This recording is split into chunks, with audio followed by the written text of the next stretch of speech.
All right, let's dive in. We're heading into the pristine, high-stakes medical world of Singapore. But this isn't your typical story about saving lives.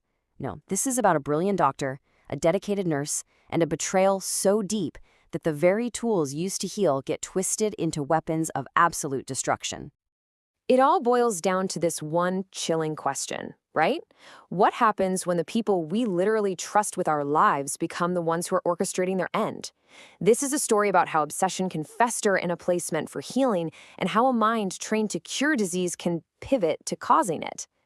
So let's meet the two people at the absolute heart of this storm. On one side, you have this celebrated, top of his field doctor. On the other, a hardworking, dedicated nurse.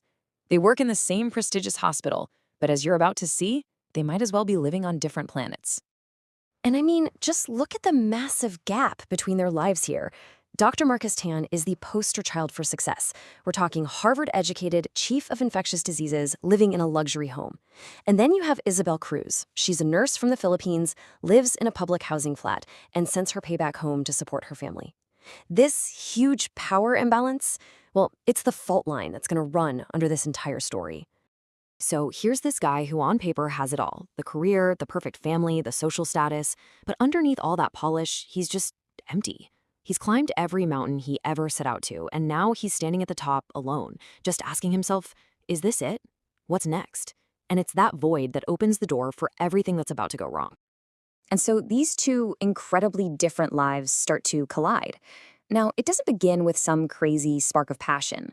It actually starts with professional respect. He sees her as this brilliant, compassionate nurse, and she sees him as a genius doctor. But that clean professional line, it's about to get very, very blurry. So how did it happen? Well, their connection grew in these really specific, intense moments at work. Marcus was first blown away by Isabel's deep clinical knowledge and empathy with an HIV patient. Those professional chats soon turned into personal coffees. Then, one grueling night shift, they bonded over the insane stress of the job. And it all just culminated after the shared trauma of losing a patient. That grief, that's what led to the first kiss. And those were his words to Hare right after that first kiss. I know we shouldn't, but I can't stop thinking about you. That's the moment. That's when they both admit they're crossing a line they can never uncross. There's no going back from here. For a year and a half, think about that, 18 months, they build this secret life together in a rented apartment. It became their little bubble, a world where he could finally be vulnerable and she could feel cherished. And it felt so real, it felt like it could last forever, but the whole thing was built on a foundation of lies that was just waiting to crumble. And this is where everything changed.